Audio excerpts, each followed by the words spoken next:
Welcome to the AFR Saints channel, where we provide you daily content on your favorite team, the New Orleans Saints. Do us a favor and hit that subscribe button. Be sure to leave your comments below and smash that like button. Who dat? The challenges back home are far greater than our team getting on a plane and playing an away game or having to relocate. The challenges back home are far more significant. And, hopefully today was a good break from everything else that people have been focused on. Sean Payton, after the Saints beat Green Bay 38-3 in the season opener in Jacksonville. My goodness.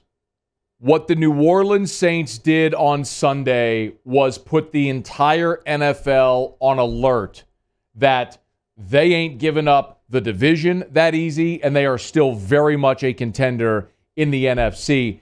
There wasn't nobody picking the Saints to win this game on Sunday. Wasn't nobody picking them. I mean, you're displaced by a storm. You're practicing in Fort Worth. You got to play a home game in front of a bunch of cheeseheads in Jacksonville. My goodness. You're without David Onyemata. You're without Michael Thomas. You lose 10 starters because of injury or cap casualties or whatever it may be. You've got more undrafted free agents on your roster than anyone.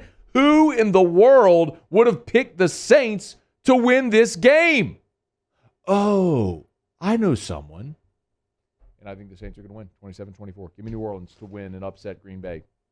Week 1 there in Jacksonville. Oh, that was me is who that was. Now, I said 27-24. Even I didn't think it was going to be 38-3. That was a curb-stomping, ass-kicking, up, down, left, right, front, back, however you wanted it. Offense, defense, special teams. Thank you, sir. May I have another? Saints took command from the opening kick, went down, got points, and dominated from that point on. This was never, ever, ever a ball game. I loved it. I love the poise Jameis Winston played with.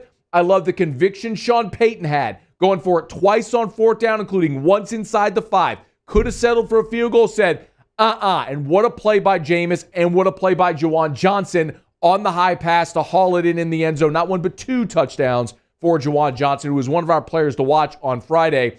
Unfortunately, I was also looking forward to seeing Adam Troutman, and it was a disappointing day. He had more targets than anybody else. Couple of drops. He's got to be better. Hopefully he will. But today isn't about Adam Troutman.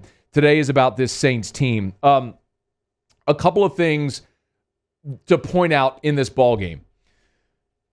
In the first quarter, you lose Eric McCoy. What an opportunity for Calvin Throckmorton. First of all, tip of the cap to Cesar Ruiz.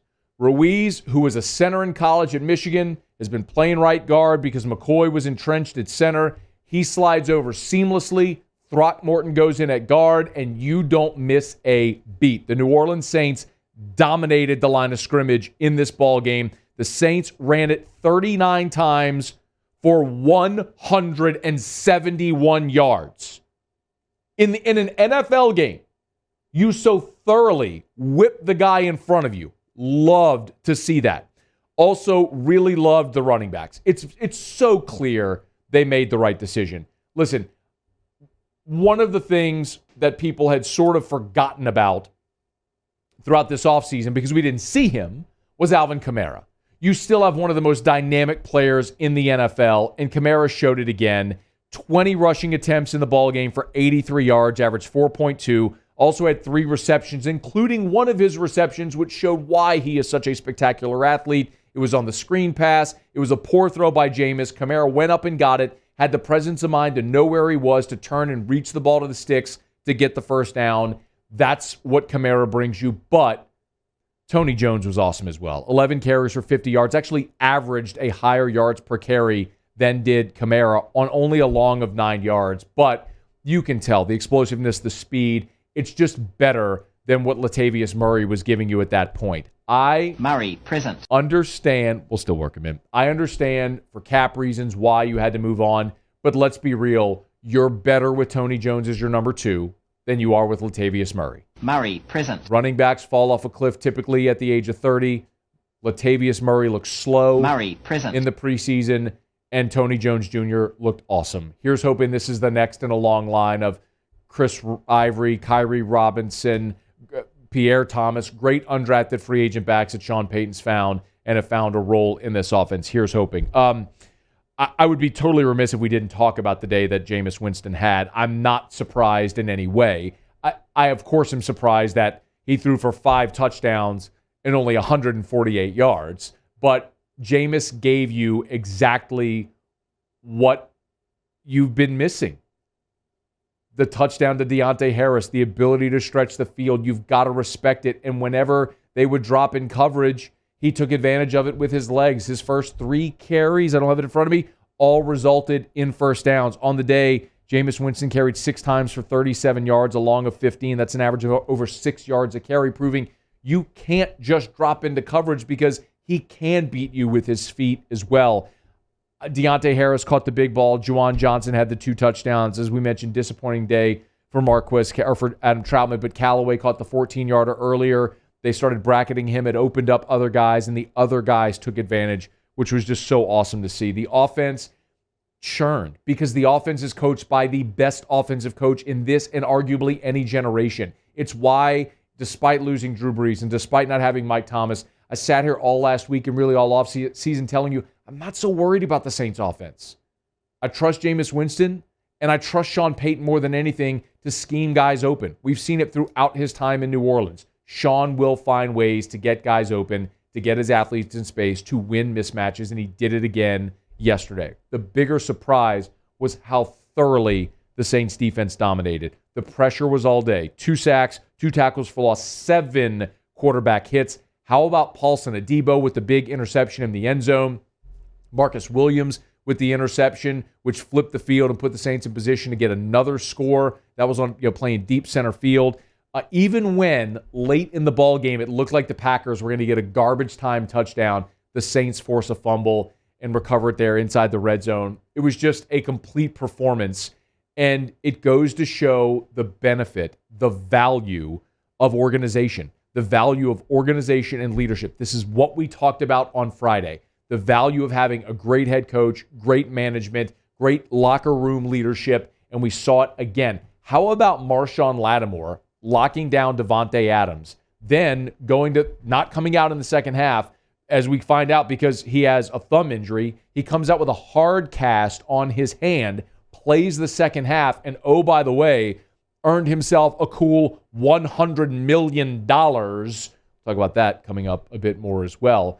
But that was the all-in, no doubt, our guys committed moment, no doubt that the Saints needed to see from Marshawn Lattimore, and he was awesome in spite of playing with a cast on his hand. He rises to the moment time and time again. He did on Sunday against Green Bay. I don't know how you could be anything but thrilled with the way that the Saints played. Sean Payton was asked after the game, this is 5, please, if he was surprised by how dominant they were in this ballgame. Doing this as long as I have, there's nothing that surprises you. We knew we were playing, one of the best teams in our league last year, a Final Four team. So, it's hard to go into a game and say, hey, this is, the outcome that we're expecting. You just want to go in and put yourself in a position to win and then do the things necessary and really not do the things that keep you from winning. So I was encouraged with that. No, you don't expect 38-3, admittedly. It's a league where everybody's a professional, and sometimes you see good teams beat bad teams. We saw last night on Sunday Night Football, the Rams absolutely pound the Bears, but the Bears are miserable. The Packers have been in the NFC Championship game each of the last 2 years. This is one of the betting favorites, the prohibitive favorites to get back to the NFC Championship game and potentially even the Super Bowl this year from the NFC, and you took them behind the woodshed. Aaron Rodgers spent a lot of time this offseason posting videos, hiking, and hosting Jeopardy and deciding whether or not he wanted to continue his career, and clearly the Packers were a disheveled mess. Meanwhile, the Saints outcoached, outplayed, outhustled, out-energied them from the opening kick to the final whistle. It's a 38-3 win, and now the Saints get to go on the road against Carolina this week, a chance to move to 2-0 to win a division game. And here's hoping, fingers crossed. I know you still got to go to New England, but the next time that you play a home game, it's in the Dome. You'll be hopefully 2-1 or 3-0. You'll be above 500 at that point, coming home to a raucous crowd It'll set you up, as we've talked about so much, how important these first 5 games of the season were for New Orleans going into the bye, because coming off of the bye, you're going to get Michael Thomas back and then David Onyemata back. You're getting Bradley Roby this week eligible.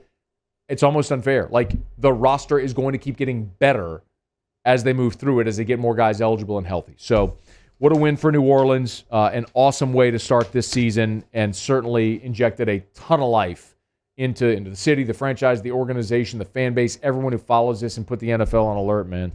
They ain't going nowhere. Just because Drew Brees retired, it's still Sean Payton. It's still the Saints. It's still a loaded roster, and they're coming. A big, big win for New Orleans. It was awesome to see. Hey, thanks so much for watching. Please leave your comments. I love to interact. And be sure to hit the red subscribe button below.